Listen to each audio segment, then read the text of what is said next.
Bapak Ibu yang terkasih dalam Tuhan Yesus, mari kita mengucap syukur untuk pagi hari ini. Bapak Ibu dan saya boleh datang kepada Tuhan dalam hadirat-Nya. Itu semua karena kebaikan hati Tuhan. Mari sama-sama kita teduhkan hati kita. Tuhan Yesus, kami mengucap syukur untuk segala sesuatu yang ada dalam hidup kami Tuhan. Ajar kami Tuhan untuk melihat seperti Engkau melihat. Ajar kami untuk percaya seperti apa yang Kau janjikan dalam hidup kami. Sekalipun kami belum melihat apa yang kami inginkan, sekalipun kami belum melihat apa yang Tuhan janjikan dalam hidup kami dengan mata kami, tapi kami mau tetap memegang janji-Mu di dalam hati kami. Kami mau tetap percaya sekalipun mata kami belum melihat, karena kami mau menjadi orang-orang yang hidup dalam iman Tuhan.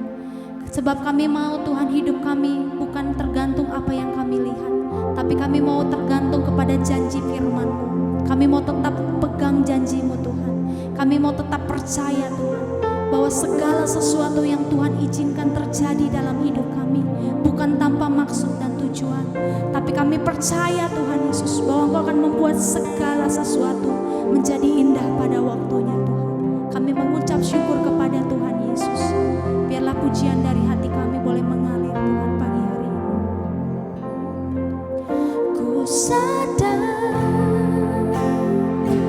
tak semua dapat aku miliki di dalam hidupku, hatiku percaya rancangan-Mu bagiku adalah yang terbaik. Walau ku tak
terjadi atas keluarga kita, atas pekerjaan kita, atas masa depan kita, atas kesehatan kita.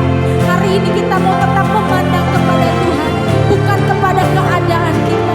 Mari pandang kepada Dia, Dia yang sanggup memulihkan segala sesuatu. Kami percaya Tuhan, Kau yang sanggup. Kau sanggup memulihkan segala. Hati kami mau tetap percaya padamu. Kau Allah yang setia, kami punya Allah yang setia.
Yeremia pasal 13.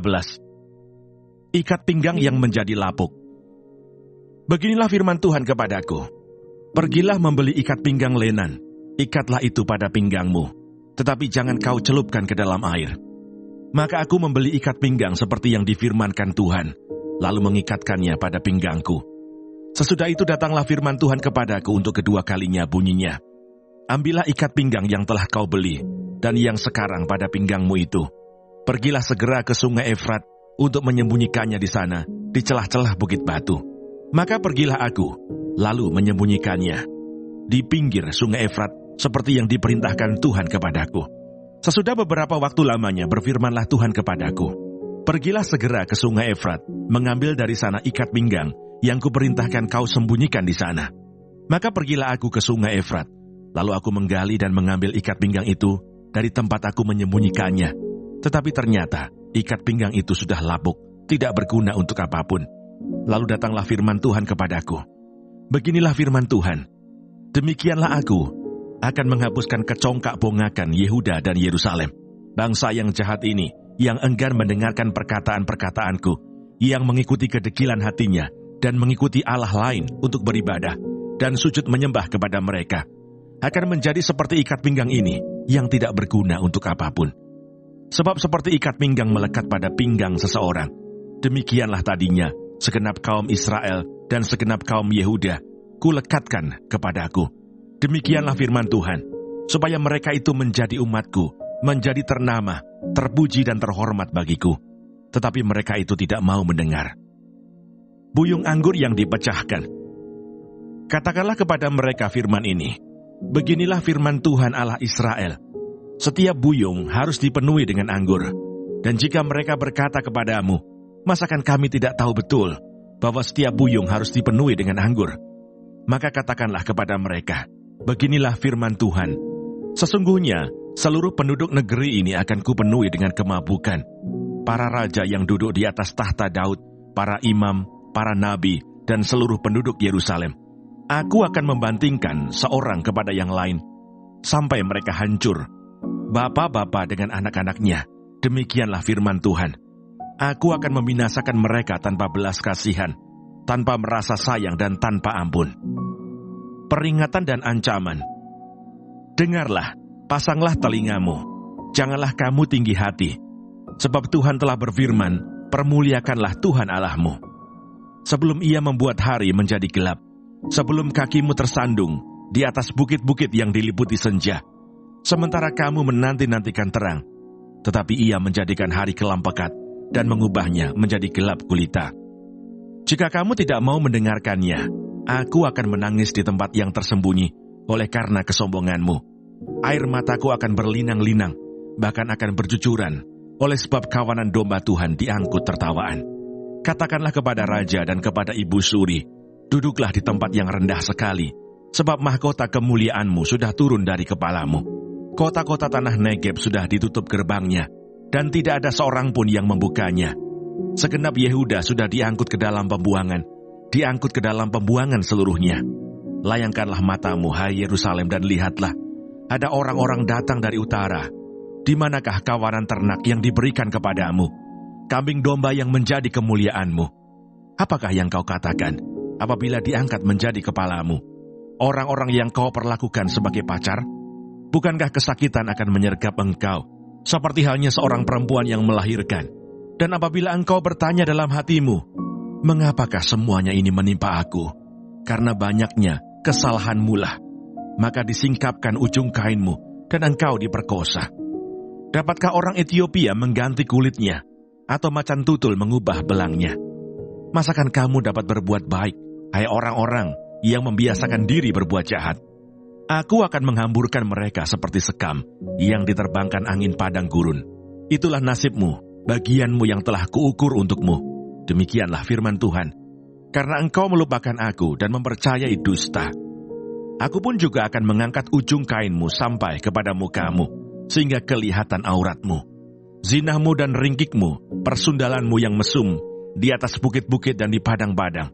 Aku sudah melihat perbuatanmu yang keji itu. Celakalah engkau, hai Yerusalem, berapa lama lagi hingga engkau menjadi tahir? Yeremia pasal 14 mengenai musim kering. Firman Tuhan yang datang kepada Yeremia mengenai musim kering. Yehuda berkabung, pintu-pintu gerbangnya rebah, dan dengan sedih terhantar di tanah. Jeritan Yerusalem naik ke atas. Pembesar-pembesarnya menyuruh pelayan-pelayannya mencari air. Mereka sampai ke sumur-sumur, tetapi tidak menemukan air. Sehingga mereka pulang dengan kendi-kendi kosong. Mereka malu, mukanya menjadi merah, sampai mereka menyelubungi kepala mereka. Pekerjaan di ladang sudah terhenti, sebab hujan tiada turun di negeri. Maka petani-petani merasa kecewa dan menyelubungi kepala mereka. Bahkan rusa betina di padang meninggalkan anaknya yang baru lahir, sebab tidak ada rumput muda. Keledai-keledai hutan berdiri di atas bukit gundul, mengap-mengap seperti serigala. Matanya menjadi lesu, sebab tidak ada rumput. Sekalipun kesalahan-kesalahan kami bersaksi melawan kami, bertindaklah membela kami ya Tuhan, oleh karena nama-Mu. Sebab banyak kemurtatan kami telah berdosa kepadamu. Ia pengharapan Israel, penolongnya di waktu kesusahan. Mengapakah engkau seperti orang asing di negeri ini? Seperti orang perjalanan yang hanya singgah untuk bermalam. Mengapakah engkau seperti orang yang bingung? Seperti pahlawan yang tidak sanggup menolong. Tetapi engkau ada di antara kami ya Tuhan, dan nama-Mu diserukan di atas kami. Janganlah tinggalkan kami. Beginilah firman Tuhan tentang bangsa ini. Mereka sangat senang mengembara dan tidak menahan kakinya. Sebab itu Tuhan tidak berkenan kepada mereka. Tetapi sekarang, Ia mau mengingat kesalahan mereka dan mau menghukum dosa mereka. Tuhan berfirman kepadaku, janganlah engkau berdoa untuk kebaikan bangsa ini. Sekalipun mereka berpuasa, aku tidak akan mendengarkan seruan mereka. Sekalipun mereka mempersembahkan korban bakaran dan korban sajian, aku tidak akan berkenan kepada mereka. Melainkan aku akan menghabiskan mereka dengan perang, dengan kelaparan, dan dengan penyakit sampar. Lalu aku berkata, aduh Tuhan Allah, bukankah para nabi telah berkata kepada mereka, kamu tidak akan mengalami perang, dan kelaparan tidak akan menimpa kamu. Tetapi aku akan memberikan kepada kamu damai sejahtera yang mantap di tempat ini. Jawab Tuhan kepadaku, para nabi itu bernubuat palsu demi nama-Ku. Aku tidak mengutus mereka, tidak memerintahkan mereka, dan tidak berfirman kepada mereka. Mereka menubuatkan kepadamu penglihatan bohong, ramalan kosong, dan tipu rekaan hatinya sendiri. Sebab itu beginilah firman Tuhan mengenai para nabi yang bernubuat demi nama-Ku. Padahal aku tidak mengutus mereka, dan yang berkata, perang dan kelaparan tidak akan menimpa negeri ini.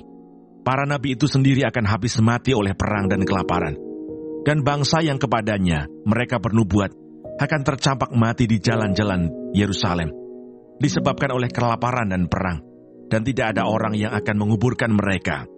Mereka sendiri, istri-istri mereka, anak-anak mereka yang laki-laki dan yang perempuan, demikianlah akan kutumpahkan kejahatan mereka ke atas mereka. Katakanlah perkataan ini kepada mereka, air mataku bercucuran siang dan malam dengan tidak berhenti-henti, sebab anak darah putri bangsaku dilukai dengan luka parah, luka yang sama sekali tidak tersembuhkan. Apabila aku keluar ke padang, di sana ada orang-orang yang mati terbunuh oleh pedang. Apabila aku masuk ke dalam kota, di sana ada orang-orang sakit kelaparan. Bahkan baik nabi maupun imam menjelajah negeri yang tidak dikenalnya. Telah kau tolakkah Yehuda sama sekali? Telah merasa muakkah engkau terhadap Sion? Mengapakah kami kau pukul sedemikian, hingga tidak ada kesembuhan lagi bagi kami? Kami mengharapkan damai sejahtera, tetapi tidak datang sesuatu yang baik. Mengharapkan waktu kesembuhan, tetapi hanya ada kengerian. Ya Tuhan, kami mengetahui kefasikan kami dan kesalahan nenek moyang kami. Sungguh, kami telah berdosa kepadamu. Janganlah engkau menampik kami oleh karena nama-Mu, dan janganlah engkau menghinakan tahta kemuliaan-Mu. Ingatlah perjanjian-Mu dengan kami, janganlah membatalkannya.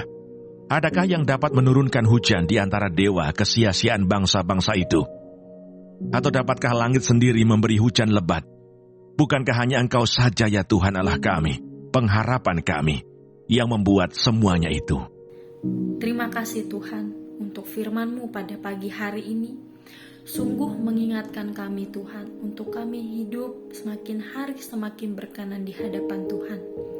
Dan biarlah Tuhan hari ini Engkau sertai, Tuhan tuntun, Tuhan lindungi, jauhkan dari segala mara bahaya, malapetaka, bahkan maut sekalipun ya Bapa.